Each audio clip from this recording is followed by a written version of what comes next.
So, I'm on? Yes. Ladies and gentlemen, I used his hammer to bring you all to attention, and I'm very impressed by how quiet you were immediately.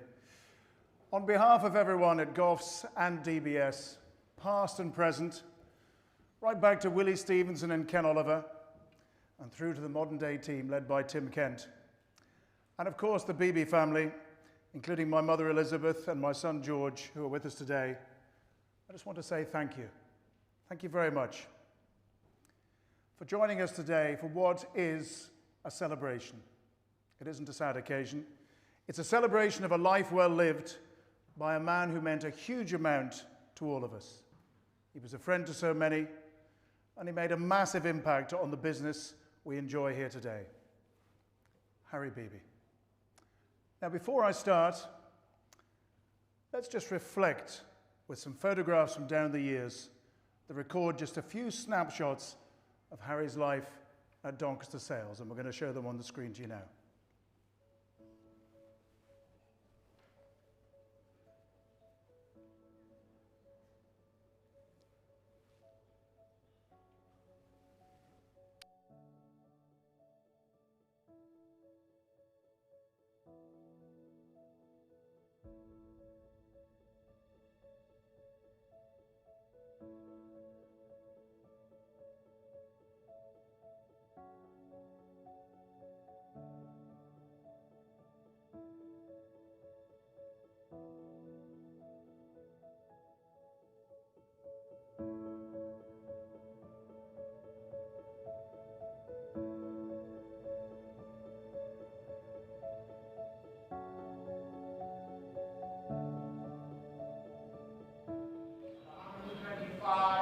Way outside now 125. You're out with the caps for 125. 130. 130. Take the 5 if you want. 130. In the ring now 130. That's 130.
Cross the lane, finish to ground floor level at 210. Back to your mark and closer. When you really finished, I can't see you at 210. The hammer's going up there. Thank you for your help. 210,000 this time at 210.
Wonderful memories that help us recall a man of style and integrity who worked hard but enjoyed himself and ensured those around him felt better for his presence.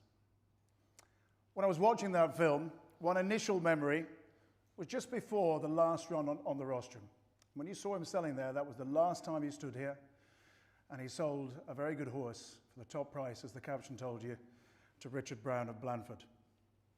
Anyway, just before he went onto the rostrum, he was having lunch in the restaurant behind me with my mother, and I went to chat to him. And as I sat down, the legend, and she is a legend, and she's here, Rose Young, who looked after everybody for years, a constant at Donny for many years, walked by, and he caught her eye. "Rose, my dear, would you get me another glass of red, please?" Off Rose went, and my mother's eyebrows raised a little bit. "Harry, you know you're selling again, don't you?" Harry looked a little bemused, and he frowned, and he says, "Yes, that's why I'm having another glass of wine." They don't make them like Harry anymore. So anyway, ladies and gentlemen, thank you again for taking the time to be with us this afternoon. And I want to ask for your indulgence for just a little while, because I've thought a lot about what I'm going to say today, as I did before his funeral in November, which several of you so kindly attended. Because I want to do justice to an extraordinary man. How do I capture the essence of Harry in a way that does him proud and of which he would approve? And, despite the fact a few months have passed, without getting too emotional, as he meant so much to so many of us. So please bear with me. I know I go on a bit, and I will, but I want to do it for him, and he would expect me to do it. He'd say, "You speak more than me." Probably did. Appropriately, Harry Beeby was born on Grand National Day, 1938. It was the 25th of March. If you're a racing historian, you'll know that Battleship was the winner, ridden by Bruce Hobbs. Harry was the first child of racehorse trainer George and his Irish wife Eileen, and was brought up at Hamilton House in Compton, where George trained very successfully for 36 years under both codes. In fact, it was the following year that George trained his first Cheltenham Gold Cup winner, Brendan's Cottage, which rather set the tone for Harry's childhood, as his world was always dominated by one ambition, which was to be a trainer. Bedtime reading was the form book, and he spent the majority of any holidays helping and learning. Harry was educated at Cot Hill and Charterhouse, where he excelled at racket sports. And that's of note, because a meeting on a tennis court was to have the most profound impact on his life a few years later. But more of that in a minute. George Beeby trained his second Gold Cup winner, the superb Silver Fame, ridden by Martin Maloney in 1951. And 3 years later, Harry left school after O-levels to become assistant trainer and general dog's body to his father. The following year, Harry rode the Cambridgeshire winner, Fleeting Moment, to win over a mile at Worcester. He told me his instructions from his father that day were to do your best, but pull up if he's not going well. So, what did he do? He made all, and he won. To further demonstrate his ability, he also rode over the full Epsom Derby trip on a horse called Queen's Consort, although, as you see from the pictures, a career as a jockey was never really an option. Quite why Harry never became a trainer was a bit of a mystery, even to him. All he remembered and told me was that his father had a couple of bad seasons, and it was decided that Harry should try life in London, where he worked for estate agents Healy & Baker for 7 years. But his heart remained with horses, and most weekends were spent on the racecourse with the odd diversion to the tennis court. And it was in 1963 at Sandown, one afternoon, that Harry was approached by Willie Stevenson, the only Englishman of the 20th century to train a Derby winner and a Grand National winner, and a friend of his father who had started Doncaster bloodstock sales the previous year with another friend, the Scottish National Hunt trainer, Kenneth Oliver. The dynamic duo needed a young, knowledgeable and passionate young man to drive the business on. And so it was that Harry moved to Scotland to join DBS as a partner in 1964. But I mentioned the tennis court. Let's go back a few years. It was 1956, and Harry was invited to play tennis with a group of friends and a young lady called Elizabeth. Although she was only 15 at the time, he told me she was never off his mind, But they didn't meet again for another 2 years, this time at a tennis tournament where it rained for most of the week. So they went to the cinema and held hands in the back row. And that was the start of a lifelong love between a couple who were the epitome of what a loving marriage should be. As children, we lived in a very happy home, surrounded by love and joy. And over the next 60 years, Harry and Elizabeth became a couple admired by everyone, as their love and devotion to each other was very, very obvious. Only apart when he traveled for business and she was at home with the children, but when they were separated, Dad called every night. And remember, this was before mobile phones like the one that's ringing over there. But it didn't matter where he was, what he was doing, where he'd been, who he'd seen, he always called. And once we were away at school, he hardly auctioned a horse without Elizabeth in the ring, sitting right where she is now. And she became his right arm, always supportive, always with him, always in harmony, always so devoted, always so in love. My dad was an old-fashioned gentleman, and he treated my mother with a respect and tenderness not often apparent in such a strong man. But in so many ways, he was an example of how to do it right, and he was repaid with supreme love. We spent a lot of time together in the autumn as Dad faded, and I want to tell you, I have never seen care, love, and devotion quite like my mother gave to my father to the very last minute. The adoration in both their eyes every time they saw each other. It might have just been a couple of minutes. You might have gone out of the room and come back in. It was awe-inspiring. And the tenderness with which she nursed him right to the end was born of a mutual love and total commitment to each other. They were soulmates. They were partners. They were wonderful parents and a simply beautiful couple. Age made no difference to their love, which remains as strong today as it did 65 years ago, and I don't think it'll ever dim. Those of you who were with us on the 12th of November last year saw in the service sheet at his funeral a poem under a beautiful golden wedding anniversary photograph of Harry and Elizabeth. It was the photograph you saw them on the screen a few moments ago. One line in the poem said it all about them. The love that I have of the life that I have is yours and yours and yours. And so, in 1964, Harry and Elizabeth moved to Hawick and the Scottish borders with my elder sister Caroline, as he embarked on a career that would see him become one of the most admired, respected, popular, and revered men of his profession.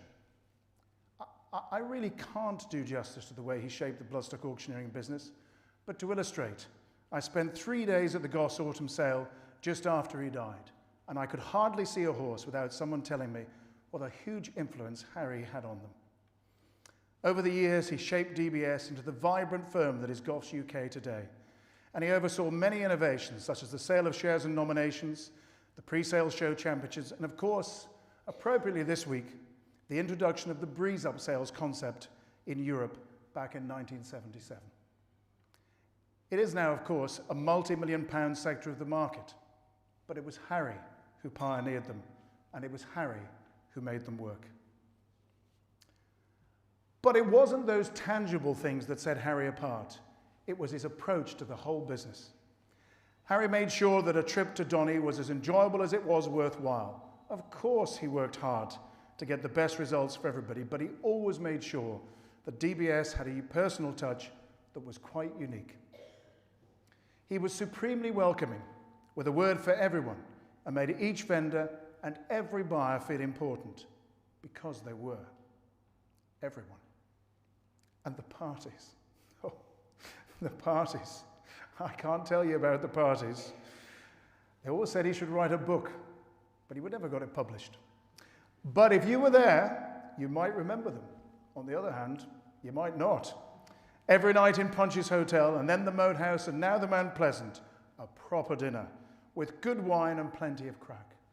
Ken and Willie were party men, and Harry was well up to it. "You ought to go down this road once, old boy," was one of his sayings, and he made sure that DBS made it profitable where possible, but always enjoyable. Harry was in charge of everything through the 60s, 70s, and 80s, ably supported though he was by Mouse White and Michael Dale. And of great importance to this day was credit management, because a thoroughbred auction house must deal in credit. Harry brought his own personal touch and empathy to that impossible task, and that is a large part of what helped DBS grow so rapidly, particularly in those early days. The fact that he worked with everyone. He didn't have rules. It was done on a case-by-case basis, and he used his personal judgment. He judged you, and if he was with you, he worked with you. I can see my old pal Peter Doyle down there. Ask him later on. He'll tell you. Harry would always work with you, but if you got a call on Sunday morning from Harry, you really had to pay. It was time. I also know of a Gold Cup and Grand National winning trainer who freely admits he wouldn't have survived without Harry's support. Whilst there's one noted breeze-up consigner here right now who calls his home the house that Harry built because of the support he got. And those are just three of a long, long list. The links that Harry forged with Ireland made Doncaster the best English town in Ireland, according to one noted Irish breeder. And his friendship with people like Jack White, Timmy Hyde, Jack and Peter Doyle, Mickey Brown, Frank Barry, Jack Pole, Peg Watt, Hugh Williams, John Heelan, Bobby O'Ryan, and generations of the extended O'Callaghan family, to name but a few, meant that Irish vendors loved Donny, and their impact made such a difference to what another big name still calls Harry's place. Harry was, of course, the epitome of an English gentleman, but he was an English gentleman with the best attributes of an Irishman. In fact, it is the word gentleman that was used in virtually every one of the 300+ letters, cards, texts and messages we received after he went, and that single word really sums him up. And of course, as an auctioneer, he was supreme, enjoying an illustrious career that spanned 49 years on the rostrum, across the road, and then here. In the early days, he made an immediate impact on the bloodstock world. And indeed, when I talk to people and I think about it, I don't think it's too much to state that it was Harry, along with the likes of the late Sir Peter Nugent and David Nagle in Ireland, who really revolutionized the art of bloodstock auctioneering in Europe by injecting some real speed and theatre to the role. Before Harry and Peter and David, horse auctions were conducted in the slow, deliberate style of an art auction. But Harry became the forerunner for the slick delivery of the likes of Nick Nugent, Edmund Marney, and others that you see today. And if you ask Nick and you ask Edmund, they'll tell you the same. Ever professional, Harry proved the absolute epitome of style, integrity, and enthusiasm. And he really was the complete auctioneer, teasing bid after bid from each purchaser with a unique blend of persuasion, cajoling, encouragement, and authority. And all like clockwork, Harry was never the auctioneer who kept you late, but he always made the most of every single lot. Indeed, in my time, when I've been introducing auctioneers to the rostrum, it's Harry, not just because he was my dad, but because he was Harry, to whom we tell people to aspire, and his skills are very hard to replicate. Yes, others have been flashier, noisier, perhaps even funnier, but I would suggest that none, not one, have been better. But you don't need to just take my word for it. The great Demi O'Byrne, one of the world's foremost bloodstock agents of the last 40 years, who has been to every sale in the world, has gone on record. He said it to me the week after he died. He said, Harry was just the best auctioneer I ever saw. So as a bloodstock professional, Harry was universally respected for his knowledge and supreme integrity. He was entrusted with annual valuations by a whole range of people, people like American Bert Firestone, and the really big one, the legendary Robert Sangster, the most dominant racehorse owner of the 70s and 80s, who flew him to Kentucky, California, and Australia to view his stock because he wanted to hear what Harry thought. On his first trip to Kentucky in the early 80s, he was minding his own business when he was asked by Sheikh Maktoum's Al Maktoum's principal trainer to bid for a yearling at Fasig-Tipton. He, of course, agreed, and a few moments later, the hammer duly came down at $900,000. Now, bearing in mind what the average price was at Donny at the time, what the turnover was, it was quite a lot of money. And it's arguable whether John Finney at Fasig or Willie Stevenson back home got the bigger shock, as no credit had been established, nobody had ever heard of him in Kentucky, but Harry's word was enough. In 2012, the TBA awarded him the prestigious Andrew Devonshire Award for services to the industry, the highest accolade in British breeding. Harry auctioned in Britain, in Ireland, in Hong Kong, in Qatar, in Cyprus, in Italy, and in Sweden.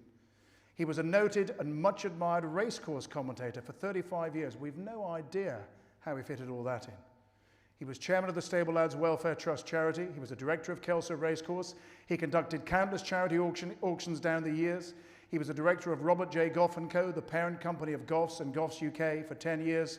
And he was chairman and latterly president of the 12 Club. But even though Harry made such a huge success of his professional life, he was a true family man at heart. And he always ensured that my sisters Caroline, Belinda and I, and more recently his grandchildren George, Stephen and Sally, knew he was with us. He was there for us and by our side whenever we needed. When I was preparing to speak at his funeral, I wanted to speak for the family. So I asked each of those to try and sum up what he meant to them and their strongest memories. And I'd like to just share those with you for a moment.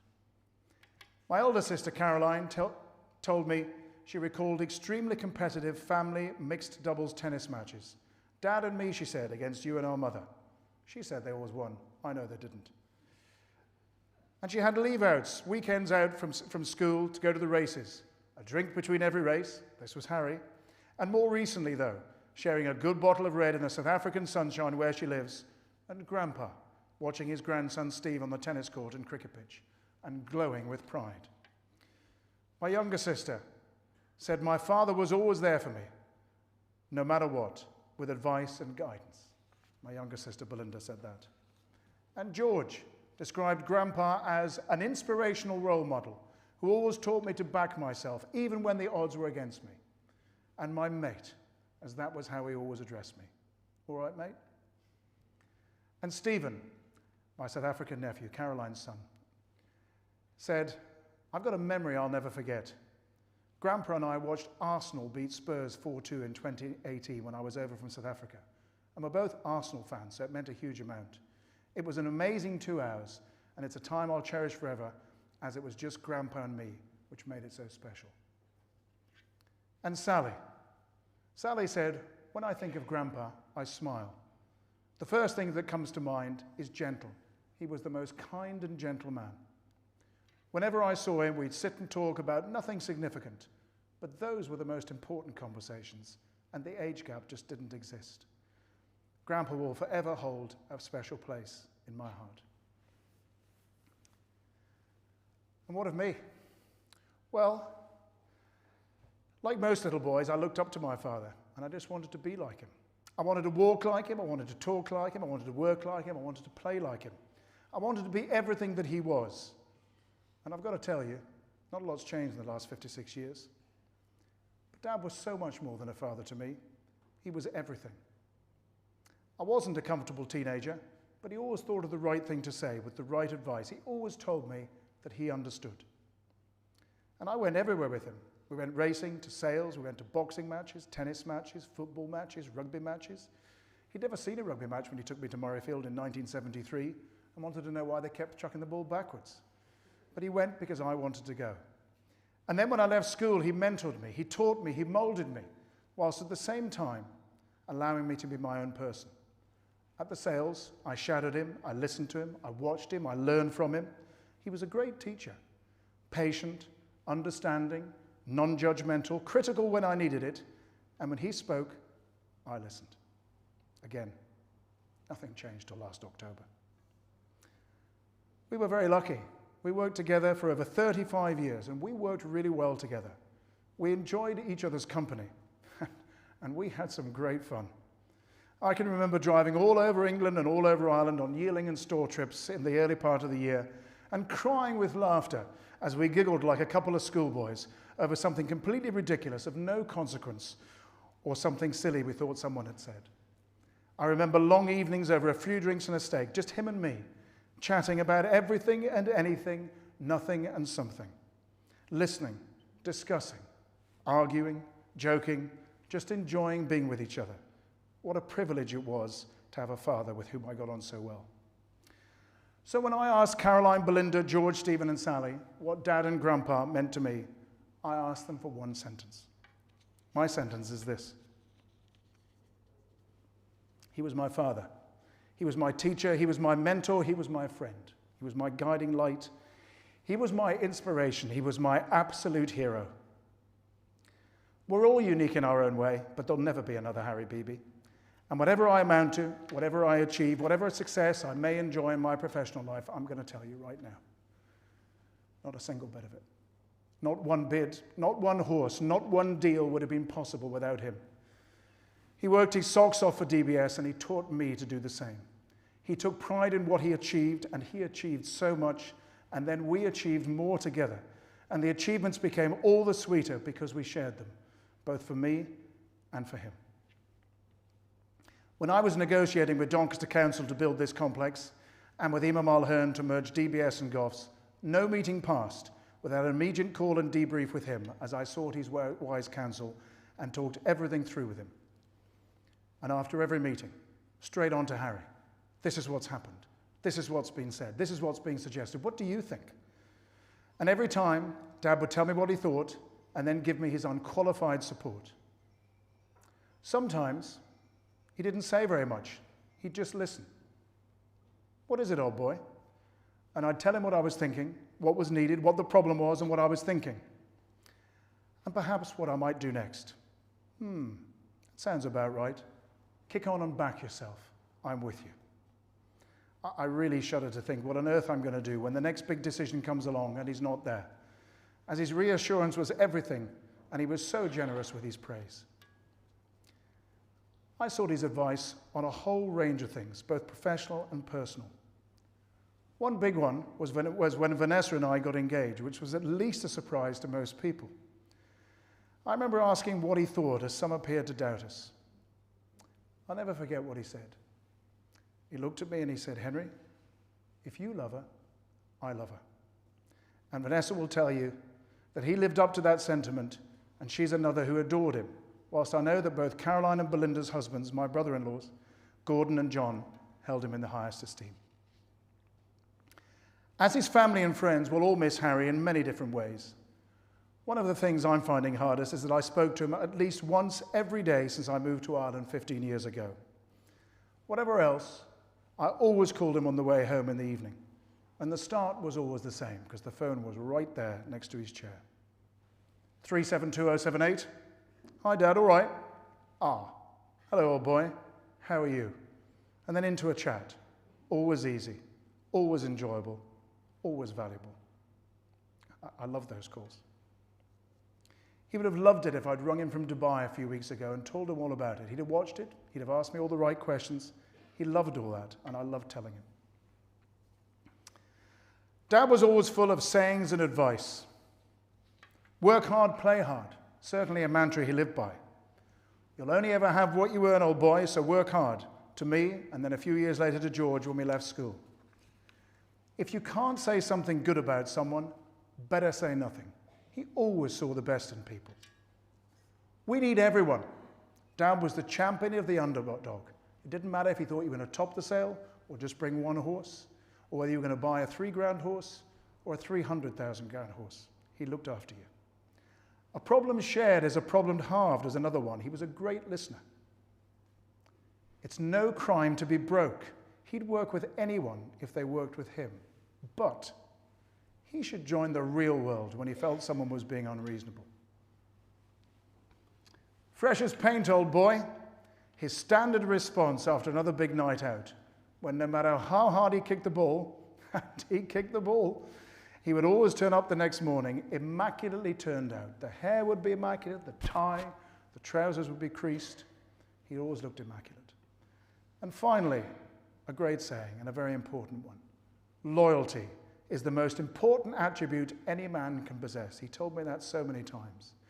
And it was a quality he embodied, as when Harry was with you, nothing, not a single thing would shake his belief in you. Finally, I was going through some old papers just after he died, back home, and I found a letter I wrote to myself the day I left school. It really isn't of huge consequence or note, largely filled with the teenage angst of a 16-year-old not entirely comfortable in his own skin. But I'd picked my course in life, I had the backing of my father, and I was determined not to let him down. All I wanted was to make him proud. I still do. And I wrote to myself about what a hard act he was to follow and how much I admired him. And one line particularly caught my eye as I read it. It said, "So if I can be half the man my father is, I will be some man." Well, whatever about me. I can say without fear of contradiction that Harry Beeby was indeed some man. And he was some husband. He was some brother. He was some father. He was some grandfather. He was some colleague. He was some mentor. He was some businessman. He was some leader. He was some auctioneer. He was some ally. He was some inspiration. He was some wonderful, wonderful friend. Charming and charismatic, elegant and eloquent, strong and sensitive, hard-working and fun-loving, loyal and unimpeachable. Harry Beeby was what all men should aspire to be, and there just aren't enough superlatives to describe him and the impact he had on so many lives. Oh yes, Harry Beeby was some man, all right. He was our man. He was your man. He was the man. And while we miss him terribly, we celebrate a mighty, mighty man and a life well lived. So I'd just like to conclude by asking you to raise your glass as he would like and drink a toast to the life of Harry Beeby. Harry Beeby.